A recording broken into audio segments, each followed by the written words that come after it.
Monsieur le Président, Mesdames, Messieurs les professeurs, Mesdames, Messieurs, donc je suis déjà venue dans ce même cercle parler de GHT, donc je vais essayer de traiter de façon un petit peu différente avec un peu de recul. Quand je vous l'ai présenté, on était sur le concept. Maintenant, on est dans la mise en œuvre et donc je vais essayer d'être concret et peut-être m'écarter même un petit peu de mon support. Donc, je vous rappelle très rapidement les constats, les problèmes de l'offre publique avec les difficultés des différents établissements, les très difficiles coopérations publiques du fait de la tarification à l'activité, qui avait beaucoup de vertus, mais qui a eu quand même pour effet de mettre des hôpitaux en concurrence les uns avec les autres, puisqu'on s'arrachait, entre guillemets, des parts de marché pour équilibrer nos budgets. La nécessité de mettre en place des parcours inter-établissements, puisqu'on sait qu'il y avait quand même une inégalité de chance entre les patients selon le plateau technique sur lequel on arrivait. Et puis l'environnement, qui est celui du plan triennal d'économie, mais qui ne fait que se rajouter à quand même une nécessaire réduction des dépenses d'assurance maladie. Et l'environnement contraint, il est particulièrement fort ce matin. Cette année, j'ai changé ce matin avec Emmanuel Bonhomme et je lui disais l'équation de l'année, plus 4% de charge, moins 2% de tarifs. Donc on voit tout de suite la difficulté, on voit tout de suite qu'il faut faire quelque chose. Et puis des enjeux en matière de sécurité des patients et de qualité des prises en charge. Donc juste pour rappeler, le groupement hospitalier de territoire, c'est un groupement d'établissements public, et je le rappellerai pourquoi, parce qu'il fallait commencer déjà par mettre ensemble les établissements publics, les mettre d'accord, et pour être au cœur du sujet, je ne vais pas vous dire que c'est la chose la plus facile. L'idée, c'est de mettre en œuvre une stratégie de prise en charge graduée des patients dans le but d'assurer donc l'égalité d'accès à des soins sécurisés et de qualité. Donc on parle gradation, on parle complémentarité, et on essaie de supprimer la concurrence. Un dispositif qui était obligatoire. Alors donc vous disiez tout à l'heure, monsieur le professeur, c'était pas très coercitif. Il y avait quand même cette coercition qui n'existait pas quand on avait parlé CHT lors de la précédente loi de santé. Là, c'est une adhésion obligatoire à un seul GHT pour tous les établissements publics, sauf c'était les assistances publiques ou certaines dérogations, et facultatif pour les établissements publics médico-sociaux. Possibilité d'associer le privé, ça c'était prévu, on pourra y revenir si vous le souhaitez, qui partenaire s'il s'agit d'établissements publics ou privés à but non lucratif, qui associé s'il s'agissait d'établissements privés à but lucratif. Donc ça s'est concrétisé par la mise en place donc, de 135 GHT qui sont, je crois, devenus 136. Alors, je ne suis pas capable de vous dire quel est le 136e, mais en tout cas, donc 136, on se dit que c'était dans la fourchette basse. Quand on avait, à l'origine, avec la DGOS, travaillé sur le nombre de groupements hospitaliers de territoire, on s'était dit ça va être 200, 250. Et là, vous voyez, 135, c'est effectivement extrêmement réduit avec, vous voyez, des GHT qui comportent 2 établissements jusqu'à des GHT qui comportent 20 établissements. Et là, je vous dirais que je suis un peu dubitative. Moi, je suis dans un GHT dans lequel il y a 9 établissements, un CHU, un CH de taille moyenne, un établissement psychiatrique et plutôt des soins de suite. C'est déjà pas très facile, donc je souhaite bon courage à ceux qui ont 20 établissements à mettre en musique. J'insiste beaucoup, l'association du GHT qui n'a pas de CHU au CHU de sa subdivision. Ça, on a quand même eu beaucoup de mal à caler les textes pour qu'effectivement le rôle du CHU pour les 4 missions que sont l'enseignement, la recherche, le recours et l'aide à la démographie médicale soit porté par le CHU. Donc le modèle le plus simple a été de dire 32 CHU, eh bien, chaque GHT sans CHU s'associe au CHU de la subdivision universitaire pour assurer ces 4 missions. Et donc là, c'est pareil. Il faut un petit peu, c'est pas très facile pour les GHT sans CHU sachant que la T2A avait quand même favorisé fortement les hôpitaux généraux, et certains hôpitaux généraux se portent beaucoup mieux que certains CHU. Et donc ils se disent, est-ce qu'on va s'associer à un CHU qui est peut-être moins performant, qui dispose parfois de plateaux techniques inférieurs à certains centres hospitaliers. C'est ce qui se passe dans ma subdivision. Le rythme est très exigeant, puisque donc, on a passé les conventions constitutives en 2016. Au 1er janvier 2017, on a identifié les filières du projet médical de territoire. Là, nous sommes au 1er juillet 2017, nous devons avoir produit nos projets médicaux de territoire, dont on va parler de PMT, et donc là, nous sommes en train de les passer dans nos différentes instances. Là, ils sont en train d'être validés dans toutes les CME du territoire. Au 1er janvier 2018, mise en œuvre des fonctions mutualisées, on y reviendra. 1er janvier 2020, mise en place d'un compte qualité pour une visite conjointe de certification de haute autorité de santé. Et 1er janvier 2021, convergence effective du système d'information. Donc on est sur un rythme très rapide. La feuille de route, alors monsieur le professeur, vous disiez tout à l'heure, effectivement plus girondin que jacobin. Effectivement, le dispositif s'est voulu souple. Alors je pense que c'était nécessaire pour faire adhérer les acteurs, mais c'est vrai qu'on a la contrepartie d'un système qu'il faut mettre en place de façon avec un peu la bonne volonté de tous. Donc le cœur du GHT, c'est le projet médical de territoire centré sur une filière. Donc ce projet médical partagé doit définir la stratégie médicale du GHT. Et on doit avoir décrit de façon précise les objectifs médicaux, les objectifs en matière d'amélioration de la qualité et de la sécurité des soins, l'organisation par filière d'une offre de soins graduée. Donc là c'est pareil, les textes sont relativement flous, et nous on a eu un séminaire par exemple de nos chefs de pôle, et on s'est dit on va se caler sur l'organisation de la périnatalité, niveau 1, niveau 2, niveau 3. Et on s'est dit sur notre territoire, eh bien on va définir pour beaucoup de pathologies, niveau 1, niveau 2, niveau 3. Ce qui doit être du niveau CHU, plateau technique CHU, ce qui peut être fait sur un plateau technique de CH, et ce qui peut être laissé ou voire directement adressé sur un soin de suite ou sur un établissement qui n'a que quelques lignes de médecine. On va devoir définir la permanence et la continuité des soins, ce qui n'est pas chose facile. Les activités, consultation externe, les activités d'ambulatoire, les plateaux techniques. Alors vous voyez que là, on va quand même vers des plateaux techniques de territoire, avec souvent un laboratoire de territoire, voire plusieurs en fonction de la taille du GHT, un plateau de radiologie de territoire, et l'évolution des textes de la pharmacie. Là aussi, moi je plaide très fort pour une PUI de territoire. Et donc des pharmaciens beaucoup plus centrés sur la pharmacie clinique et une fonction achat centralisée au niveau du plateau technique, de l'établissement support. La prise en charge des urgences, l'organisation de la réponse aux situations sanitaires, des activités d'hospitalisation à domicile, les activités de prise en charge médico-sociale, avec la possibilité de mettre en place des pôles de territoire.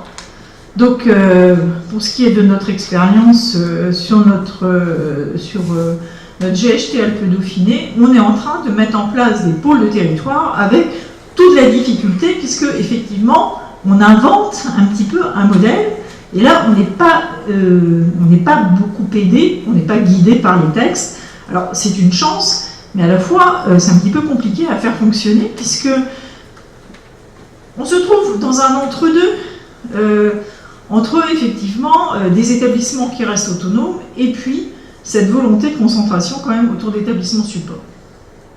Donc notre feuille de route, elle est bien centrée sur le patient, avec une approche par famille de pathologie, une approche populationnelle et une approche par mode de prise en charge.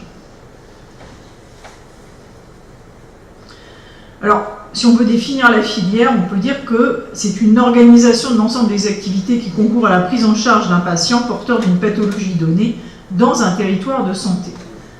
Et c'est donc l'interaction entre les acteurs qui vont devoir être décrites dans notre projet médical de territoire. Donc les enjeux, c'est de sortir d'une approche par offreur de soins, producteur de soins, donc un établissement XY, à avoir une organisation territoriale des prises en charge par pathologie donnée.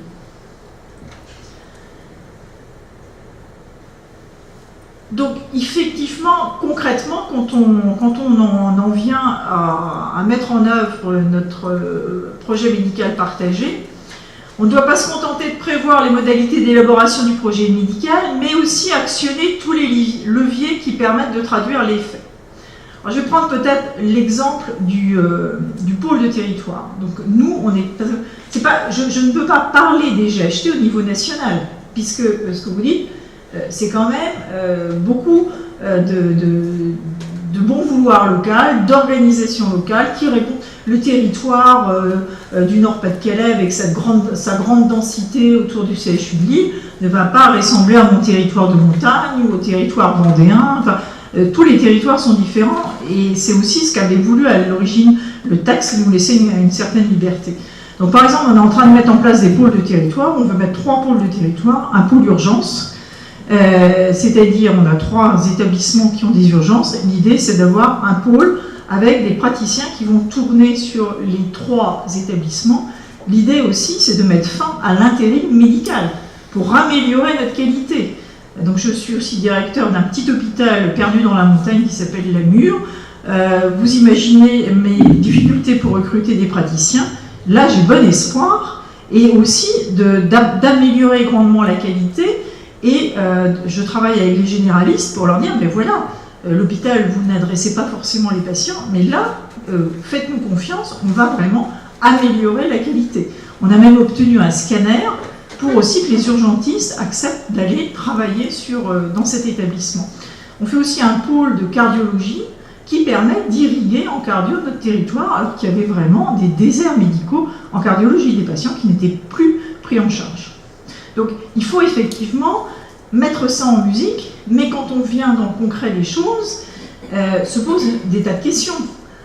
Sur un pôle de territoire, par exemple, les médecins me disent « mais je dépends de quelle direction des affaires médicales qui va s'occuper de ma rémunération qui va assurer l'autorité ?» Enfin, vous voyez, donc c'est vrai qu'on est dans un entre-deux un petit peu difficile à gérer.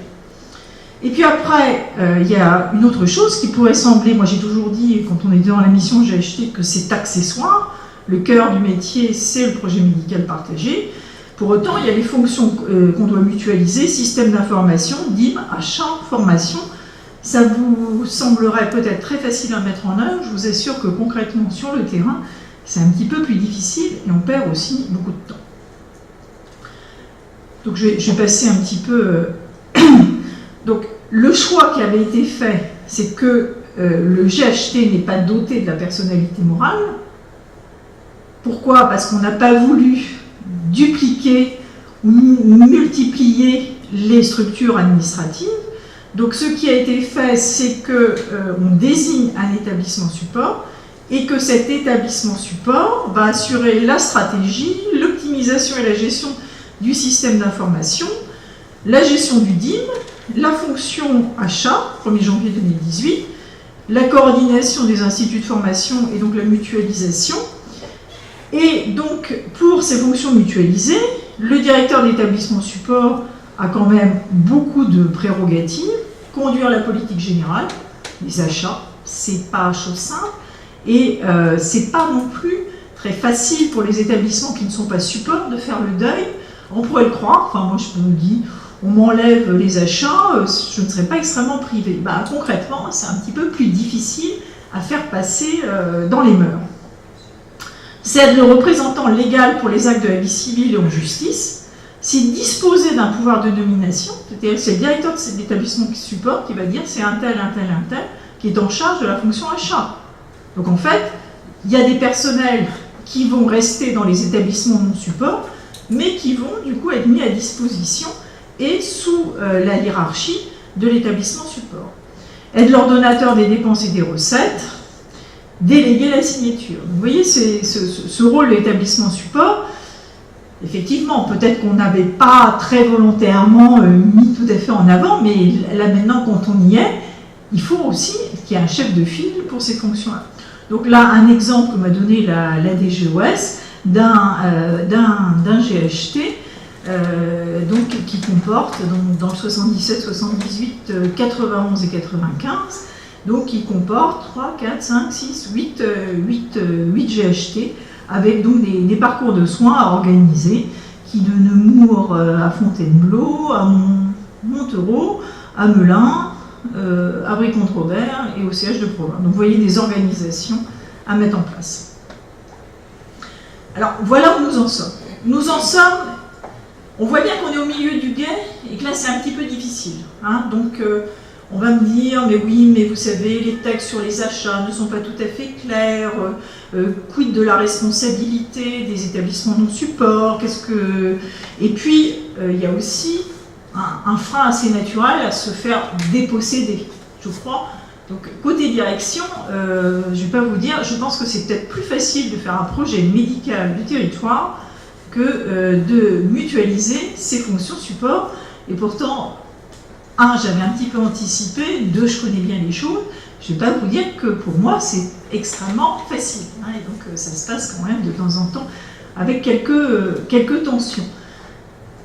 De la même façon, je prends un exemple. Alors là, s'il y a un PV, vous ne me le mettez pas. Mais par exemple, on avait trouvé un accord avec les médecins pour mettre en place notre pôle de cardiologie. Et donc, on avait, avant que les textes ne sortent, acté. On mettait en place ce qu'on avait toujours dit, c'est-à-dire qu'à peu près 1 000 € pour qu'un médecin accepte d'aller sur le territoire. On se dit, en deçà, c'est quand même, c'est pas du tout incitatif. Ça aurait pu être plus, je l'entends, mais enfin, on s'était fixé la barre à 1 000 €. Et donc, on met en place cette convention, et du jour au lendemain, j'apprends qu'un de mes collègues arrêtait de payer en disant, mais non, je vais avoir un contrôle à la Chambre régionale des comptes, en fait, 1 000 €, c'est un petit peu trop, etc.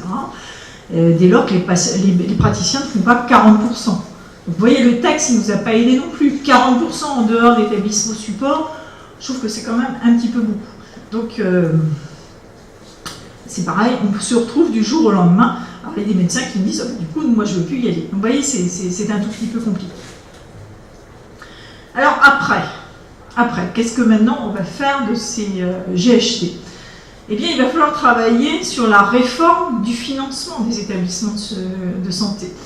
Donc, dans la salle, il y a Annie Foire avec qui nous avons travaillé dans la commission Véran. Et donc, il va falloir qu'on travaille sur le financement au parcours. C'est certainement quelque chose qui va aussi nous permettre de fluidifier nos parcours sur les GHT.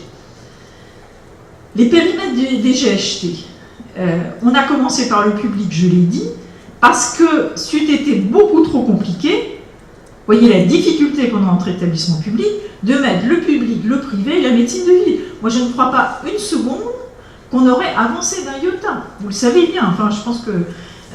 donc là, il était prévu que sur certains territoires, il puisse y avoir association de cliniques privées. Imaginons un hôpital qui a la médecine et la clinique qui a la chirurgie. Ça existe quand même pas mal sur le territoire. Bien évidemment, on ne va pas faire un parcours de patient sans la clinique privée. Donc ça, le texte l'autorisait. Donc quand j'entends mes collègues du privé dire on nous a exclus, c'est quand même pas tout à fait vrai. Mais il fallait quand même qu'on commence par parler entre établissements publics. Et maintenant, je pense qu'il est temps, dans certains GHT, de travailler sur l'offre globale de soins au sein d'un territoire. Développer l'accès à la recherche et à l'innovation. Donc là, effectivement, il faut que les CHU jouent pleinement leur rôle. Et par exemple, je crois que c'est le CHU d'Angers qui avait mis en place là, une DRCI de territoire. Donc ce sont des choses, je pense, qu'on va commencer à mettre en place. Hein. Nous, autour de Grenoble, c'est pareil. On a dit, dans nos conventions d'association que j'ai achetées sans CHU, eh bien, nous allons coordonner la recherche pour l'ensemble des hôpitaux de l'Arc Alpin, qui est notre subdivision universitaire. Solidarité financière. Alors, ça ne vous parle peut-être pas, moi je le mets beaucoup en avant, même si le texte ne l'a pas tout à fait dit, puisque les textes prévoient aujourd'hui que les budgets des établissements sont tous présentés en même temps à l'ARS.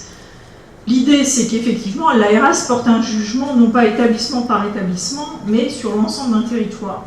Parce que je pense qu'on peut se dire, eh bien, tel établissement est en déficit. Pourquoi est-ce qu'il est en déficit? Est-ce qu'il y a vraiment besoin d'une offre de soins? Auquel cas, l'ARS peut dire à l'établissement support d'envoyer des médecins, ou à contrario, on se dit, bah, il faut restructurer. Comment est-ce qu'on organise la chirurgie, puisque c'est la thématique de votre journée? Est-ce qu'on va laisser des blocs opératoires dans 3-4 établissements, ou est-ce qu'on va concentrer avec un établissement qui va faire de la chirurgie en hospitalisation complète, et après peut-être des satellites qui vont faire, avec les mêmes équipes médicales et anesthésiques, de l'ambulatoire, la chirurgie ambulatoire. La réforme du droit des autorisations. Là aussi, il faut que les autorisations soient confiées à l'établissement support, de telle façon à ce que ça permette l'organisation de l'offre de soins sur le territoire. Et puis réussir le virage numérique en santé. Donc là, effectivement, il y a beaucoup de choses à mettre en place. La télémédecine, des systèmes d'information cohérents, un même dossier médical partagé sur le territoire, et puis aussi toutes les fonctions support, la fonction achat. Comment peut-on faire des achats en commun si on n'a pas le même logiciel d'achat ou d'appro? Donc ça va de soi qu'il va falloir, et ça c'est effectivement un travail de longue haleine qu'on va avoir à mener jusqu'en 2021. En conclusion, qu'est-ce qu'on peut dire? Et on échangera si vous le souhaitez. La réforme des GHT a permis de lancer une dynamique nouvelle autour du projet médical partagé. Et je pense que les médecins se sont emparés de ce projet, et souvent avec quand même un certain enthousiasme. Il va falloir mettre en place cette gradation des soins. Si on fait le bilan modeste de ce début de réforme, ça a permis de faire naître quand même plus d'1 millier de filières médico-soignantes dans toute la France. Pour autant, on n'en est qu'au début. On voit bien qu'il y a déjà eu la période d'apprendre à se connaître, alors que sur un territoire, on ne se connaissait pas. Les médecins chez moi ont dit, en fait, leur souvent bonne surprise de pouvoir échanger et discuter avec les collègues avec lesquels ils n'avaient jamais eu de lien. Et on pense effectivement que si on veut continuer à avoir une offre de qualité, le GHT est absolument indispensable. Pour autant, il va falloir passer effectivement de cette phase girondine, je ne vais pas dire à la phase jacobine, parce que ce n'est pas forcément l'état d'esprit, mais il va peut-être falloir être un petit peu plus volontariste, et on va rentrer dans peut-être ce qui va être un peu plus difficile, les restructurations.